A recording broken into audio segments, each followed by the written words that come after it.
नमस्ते and welcome to this exciting episode of Sathology debunking mythology. Bharat ने ऐसे 3 काम किए जिससे पश्चिम की पीठ टूट गई। तो ऐसा किसी देश में ऐसा नहीं किया। पहला तो उन्होंने किया तेजस इंजन। उन्होंने बोला कि हम अपने जीटीआरई कावेरी पे फोकस करेंगे और हमको अमेरिकन इंजन की जरूरत नहीं है, और उस पर एग्रेसिवली काम करना शुरू किया to create the 80 kiloton, then 100 kiloton, 120 kiloton and 140 kiloton. इसके इंजन्स पे उन्होंने जबरदस्त तरीके से काम करना शुरू किया। दूसरा उन्होंने काम किया कि एक अमेरिकन मर्सिनरीज जो है, जैसे कि मैथ्यू वैन डाइक के जैसे हैं, जो अमेरिका की डिनाइबिलिटी के अंडर काम करते हैं। मतलब ये काम, इनका काम होता है कि दुनिया भर में जाके उपद्रव मचाना, राइट्स क्रिएट करना, अपोजिट मिलिटेंट्स को आर्म करना। और तीसरा भारत ने बड़ा काम किया अमेरिका के लिए, इंडोनेशिया, ऑस्ट्रेलिया, न्यूजीलैंड के साथ इंपॉर्टेंट एग्रीमेंट साइन करना। इन 3 चीज़ों से एक तरीके से वेस्टर्न कंट्रीज पूरी तरीके से हिल गई और पहली बार भारत अब खुल के बाहर आया है। भारत खुल के बाहर आया है, समझिए आप। तो मैं पहला इंसिडेंट में टच करता हूँ, वो है तेजस। देखिए, तेजस प्रोग्राम सबोटाज किया गया था। भारत के बहुत सारे जनरल्स ने, जीडी बख्शी जी ने और बहुत सारे जनरल्स ने उस पर कमेंट भी किया है, which is very important. American को पता लगना चाहिए कि आप अगर कॉन्ट्रैक्ट्स को ऑबे नहीं करते हो तो पेनल्टीज लग सकती हैं बाकी जगह पे। भारत के लिए बड़ी बात नहीं है, उसने जो $1 बिलियन पे किया है उसको कहीं और यूज कर सकता है भारत। उसको कोलैटरल स्टेट फंड है, वो जी से वो पेनल्टी लगा के बाकी जगह यूज कर सकता है। बहुत सारे other things we can do. American establishment इससे पूरी तरह से हिल गया। बोलता है अगर भारत अब हम पे ट्रस्ट नहीं करेगा, वैसे भी भारत को और अमेरिका में ट्रस्ट बहुत ही कम है। भारत और अमेरिका के रिलेशनशिप में ट्रस्ट बट वेरीफाई, वो है कि अमेरिका अगर कुछ बोलता है मुंह से, उसके एक्शंस क्या है, उसको वेरीफाई करने की जरूरत है। और ये भारत का रवैया अभी बहुत ही जोर से अमेरिका के सामने लगा है, थप्पड़ जैसे लगा है कि जब भारत ने अक्यूज किया, लिटरली भारत पहले मीडिया से अक्यूज करते हैं, तो मीडिया ने अक्यूज करना शुरू किया कि America is sabotaging the aircraft deal और America is unreliable defence partner. और अमेरिका के पास भारत के पास एसेट्स बहुत सारे हैं, लेकिन none of them are critical. ऐसा नहीं कोई फाइटर प्लेन हो, कोई बॉम्बर हो, नहीं, सारे बॉम्बर्स और फाइटर्स भारत के नॉन अमेरिकन ओरिजिन के हैं, क्योंकि इनको मालूम है अमेरिकन ओरिजिन होंगे ये कभी भी आपकी हाथ मरोड़ सकते हैं। इन्होंने इजराइल को अपंगु बना दिया, इजराइल को रुलाया बुरी तरह से। Israel, Netanyahu was pleading with them for help. Finally जाके नेतन्याहू ने कौन सा कार्ड प्ले किया? इंडिया कार्ड, कि अब भारत से मैं डील कर रहा हूँ, मुझे अमेरिका की जरूरत नहीं है। और वैंस ने बोला वी आर द बिगेस्ट, बोला हम भारत से डील कर रहे हैं। So now India has become almost like a parallel to America. तो अगर अमेरिका को डराना है, बोलना पड़ेगा हम भारत से डील कर रहे हैं, रशिया से भी नहीं। क्योंकि पहली बार सिंदूर 1.0 में भारत ने वो ताकत दिखाई जिससे अमेरिकन एस्टेब्लिशमेंट और वेस्टर्न फोर्सेस हिल के रह गई। उन्होंने सोचा भी नहीं था कि भारत इतना हाई टेक सोफिस्टिकेटेड वॉर करेगा जो कि वो भी नहीं लड़ सकते। अगर उधर पाकिस्तान की जगह अमेरिका भी होता तो उसकी उसी भयंकर तरीके से पिटाई होती जो दिख रही है आपको। क्योंकि अमेरिका का कोई भी एसेट काम नहीं करता, न उनकी पेट्रियट मिसाइल्स काम करती हैं, न उनके लॉन्ग रेंज HMRS उतने इफेक्टिव है, कोई भी सिस्टम इफेक्टिव नहीं है। अभी जब रिपोर्ट्स आनी शुरू हो जाएंगी ईरान के अंदर की, you will be shocked.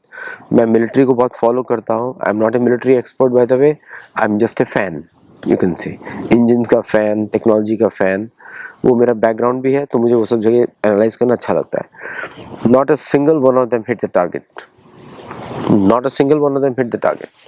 Every one was 10 meters apart or 5 meters or 2 meters, 3 meters. 3 meters is a lot in certain cases, unless you are using big bomb, बहुत बड़ा होता है। 3 मीटर मतलब हो गया कि आपने यहाँ से 9 फीट की दूरी पे अटैक हुआ, लेकिन आपको इस जगह पे अटैक करना था ताकि आप वेंट के अंदर घुस सके। वो एक्यूरेसी नहीं है। ब्राह्मोस की एक्यूरेसी है 1/1 फीट और उससे भी लेस। तो वेंट के अंदर 300 किलोमीटर से घुस सकता है, which is a far greater power. अब तो 900 किलोमीटर की दूर से घुस सकता है वेंट के अंदर। ओके, तो ये जो एक्यूरेसी फैक्टर है वो पूरी तरीके से लैक कर रहा है इस समय अमेरिका में, पूरी तरीके से। There is no accuracy left there, तो ये उनको बड़ा डर है।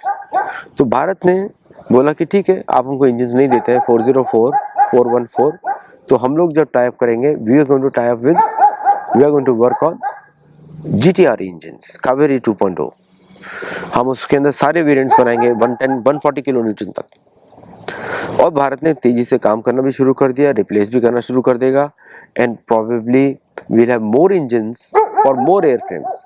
बिकॉज देखिए तेजस जो है अगर भारत के इंजन्स पे चलेगा उसमें सैंक्शन प्रूफ रहेगा और it will have a larger impact. क्या पता इंजन्स के अंदर नैनो सेकंड्स का डिले इंट्रोड्यूस कर दें। You can not trust Americans, मतलब उन पे तो भगवान भरोसा नहीं कर रहे हैं इस समय। फिर उसके बाद जो दूसरा जो भारत ने काम किया वो था मैथ्यू वैन डाइक का। मैथ्यू वैन डाइक ने 21 कंट्रीज में सबवर्जन किया है, हर जगह से बच के बाहर आ गया। भारत में भी वो बच के बाहर निकल जाता है, लेकिन NIA ने तुरंत उसको पकड़ लिया, एयरपोर्ट पे उसको फ्लैग किया गया, पकड़ा गया और अभी तक हिरासत में है। भारत के ऊपर प्रेशर डाला गया, मार्को रूबियो से बाकी सब से। भारत ने बोला बिल्कुल नहीं, it's a national security of India. अगर भारत आपके अंदर ऐसा करेगा तो क्या होगा। तो अमेरिका ने पैतरा बदला, FBI के केसेस डालने शुरू कर दिए, फेक केसेस खालिस्तानियों के विरुद्ध। और जबकि वो अमेरिकन प्रॉब्लम है, भारत की प्रॉब्लम नहीं है। जो क्रिमिनल गैंग्स है वो अमेरिकन प्रॉब्लम है, भारत कैन असिस्ट, लेकिन Bharat is not creating the problem, America is creating the problem. 26/11 का accused is in America till date. Okay, that's a big problem for Bharat. Bharat America के रिश्ते बिल्कुल अच्छे नहीं हो सकते जब तक कि अमेरिका सुधरेगा नहीं अपनी हरकतों से। चुपड़ी चुपड़ी बातें करके कोई सुधरता नहीं है ना। तो ये दूसरा बहुत बड़ा फैक्टर है दोनों के बीच के रिश्ते का।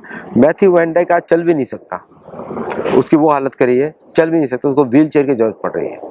अब तो जो भी अमेरिकन एजेंट्स हैं उनको भगवान से प्रार्थना करनी चाहिए कि भारत में काम करें, पकड़े गए तो उनका व्हील चेयर पे आना पक्का हो गया। This is a very good reply. इसके पहले किसी भी भारतीय सरकार ने ऐसा एक्शन नहीं लिया आज तक, not a single one has taken such strong action against these kind of mercenaries and these kind of events।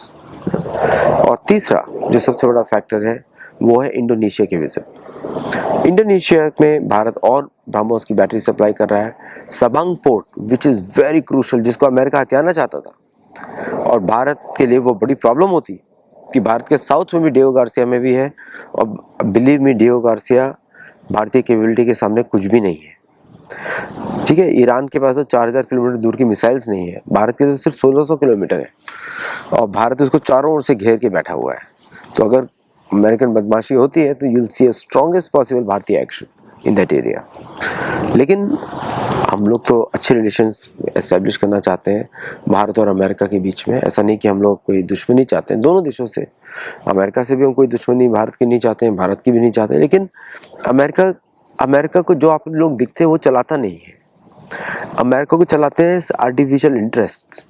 और ये कोई ब्रिटेन में बैठा हुआ है, कोई लॉकहीड मार्टिन के अंदर बैठा हुआ है, कोई जनरल डायनेमिक्स के अंदर बैठा हुआ है, और ये ज़्यादातर बैंकिंग फाइनेंसिंग ऑर्गेनाइजेशन है सारी की सारी, और जो कि largely control through the intelligence agencies networks. मतलब एक नेशनल वेल्थ करके कुछ है नहीं, नेशनल यूनिटी करके है नहीं, जानबूझ के यूनिटी नहीं करी because they wanted to keep the races pure, तो नहीं कर रहा है। ऐसा कोई सिस्टम ही नहीं बनाया जिससे नेशनल यूनिटी हो। आर्टिफिशियल फेस्टिवल्स बना दिए जो कि नेटिव अमेरिकन से कनेक्ट ही नहीं करते। सिर्फ कॉलोनियल एक तरीके का कॉलोनी है, ग्लोरीफाइड कॉलोनी। फिर जो भारत ने किया इंडोनेशिया में Sabang port plus Australia New Zealand के साथ डील्स, देखिए कहीं ना कहीं जाके भारत को बोलना ही पड़ेगा there is no such thing as Austronesian. Australia is a colony. Australia must be handed over to Aborigines. New Zealand must be handed over to Maori. Those are the legitimate owners of those lands, colonies. Plus Bharat को ये भी बोलना पड़ेगा कि there should be no European colony in any of the Indian Ocean region. French colony एक French का base है on south of Diego Garcia, way down towards Antarctica.